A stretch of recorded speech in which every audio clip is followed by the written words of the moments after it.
हाल ही में भारत के 5 राज्यों के विधानसभा चुनाव के परिणाम घोषित किए गए।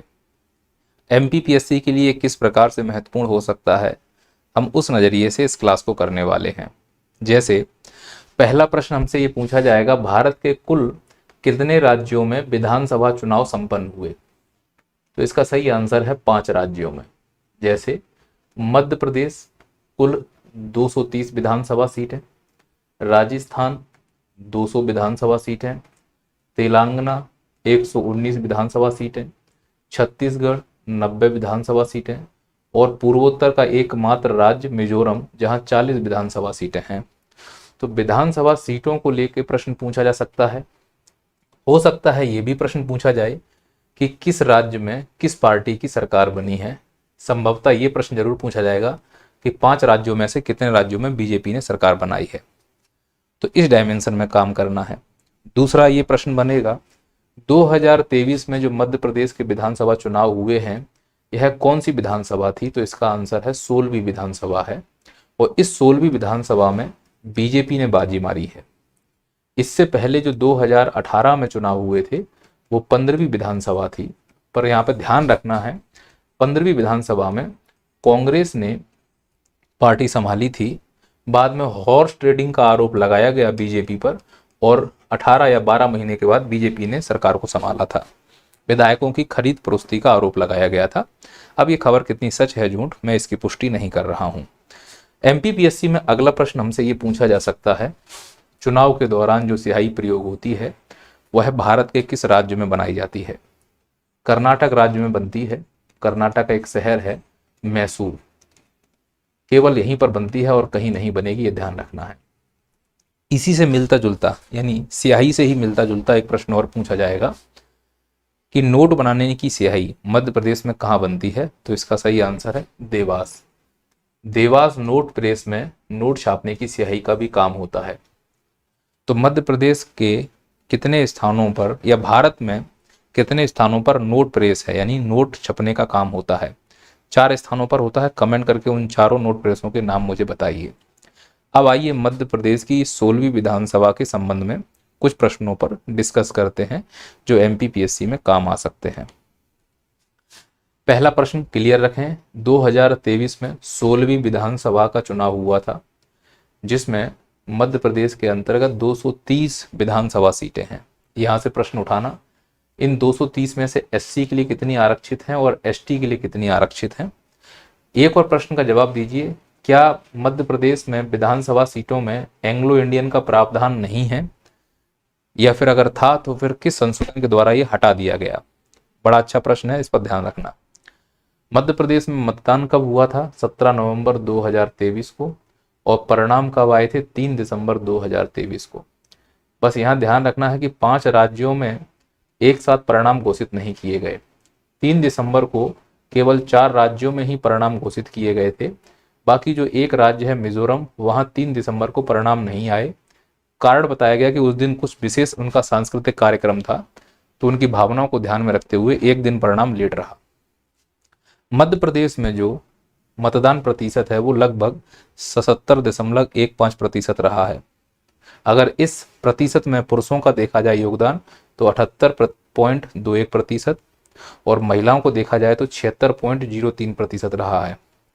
ऐसा माना जा रहा है कि कांग्रेस को लाने में लाडली बहना योजना का बहुत बड़ा योगदान रहा है, क्योंकि बैलेट पेपर में जितनी भी जगह कांग्रेस को देखा गया है जिस भी राज्य में, वो जीतती हुई दिखी है और बीजेपी को हारता हुआ दिखाया गया है, जबकि ईवीएम में बीजेपी जीत रही है और कांग्रेस हार रही है।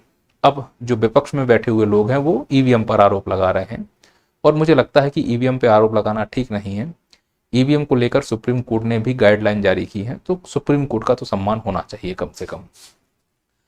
भारतीय जनता पार्टी ने 230 में से 163 सीटें जीती हैं, जबकि कांग्रेस ने कुल 66 सीटें जीती हैं। हो सकता है ये प्रश्न जरूर बने कि भारत आदिवासी पार्टी से किस विधायक ने सैलाना विधानसभा सीट जीती है? तो आंसर है कमलेश डोडियार ने। ये किसी पार्टी से संबंधित नहीं है, आदिवासी नेता हैं जिन्होंने विधायक बनकर करिश्माई काम करके दिखाया हुआ है। मध्य प्रदेश की विधानसभा से संबंधित और भी कई फैक्ट हो सकते हैं, जैसे मध्य प्रदेश विधानसभा चुनाव 2023 सर्वाधिक मतों से जो जीतने वाले प्रत्याशी हैं उनका नाम है रमेश मेंदोला। यह बीजेपी के विधायक हैं जो इंदौर 2 से चुनाव लड़े थे और लगभग 1 लाख से भी ज्यादा वोटों से इन्होंने जीत दर्ज की, जो अपने आप में एक रिकॉर्ड है। ठीक इसी प्रकार से एक प्रश्न ये भी पूछेंगे कि 2023 में न्यूनतम मतों से जीतने वाला प्रत्याशी कौन है। यह केवल 28 वोटों से ही जीते हैं। विधानसभा क्षेत्र शाजापुर से, इनका नाम है अरुण भीमावद, ये भी बीजेपी के विधायक हैं। तो इस प्रकार से सर्वाधिक और न्यूनतम का कॉन्सेप्ट याद रखना। एक नॉर्मल सा प्रश्न कि 2023 में जो विधानसभा गठित होने वाली है 16वीं नंबर की, इसमें कुल कितनी महिलाएं निर्वाचित होकर आने वाली हैं, तो इसका आंसर है 27। इन 27 में से 21 महिलाएं बीजेपी ने और 6 महिलाएं कांग्रेस ने जिताकर भेजी हैं। बाकी किसी अन्य पार्टी या निर्दलीय कोई भी विधायक महिला के रूप में जीतकर 16वीं विधानसभा में नहीं जाने वाला है। सर्वाधिक मतदान प्रतिशत की दृष्टि से अगर देखा जाए तो रतलाम जिले की सैलाना सीट पर हुआ है 90% के आसपास। सबसे युवा विधायक हैं प्रियंका पेंची, 31 वर्ष, चचौड़ा विधानसभा सीट भाजपा से हैं। ये चचौड़ा गुना में है और अगर मैं गलत नहीं हूं तो यहाँ पे रिटर्निंग ऑफिसर शायद श्री विकास आनंद जी हैं। सबसे बुजुर्ग विधायक नागेंद्र सिंह, 82 वर्ष, गुड़ विधानसभा भाजपा से हैं। अब यहीं पर तो बड़ा क्लिष्ट लगता है, 82 साल पे आप राजनीति नहीं छोड़ पा रहे हो और भारत में जो सरकारी नौकरी कर रहे होते हैं उनकी रिटायरमेंट अग्निवीर में 4-5 साल रखी गई है ना, 4 साल या 5 साल, है ना। 59 साल में लोग रिटायर हो जाते हैं। सरकारी आदमी 59 साल में बेकार हो गया, लेकिन राजनीतिक आदमी 82 साल में भी काम करने की इच्छा रखता है। तो ये क्या समझूं मैं इसको। फिर अब यही विधायक आगे चल के अपने पुत्र को विधायक बनाना शुरू कर देंगे। तो इस प्रकार से हमारी राजनीति किसी भी पार्टी में उठाकर देखो, पुत्र मोह से बाहर नहीं आना चाह रही है। खैर मुझे नहीं मालूम, मैं आरोप नहीं लगा रहा हूं, लेकिन 82 साल की उम्र में राजनीति से संन्यास लेना चाहिए, मेरा मानना है। युवाओं को भी मौका देना चाहिए। 230 विधानसभा सीटों में महिलाओं की भागीदारी 10.86% है। ये बड़ा अच्छा प्रश्न है, याद रखना है। 10.86% महिलाओं की भागीदारी है। 16वीं मध्य प्रदेश विधानसभा नवनिर्वाचित महिलाएं 26 जो महिलाएं हैं, पहले भारतीय जनता पार्टी की देखते हैं।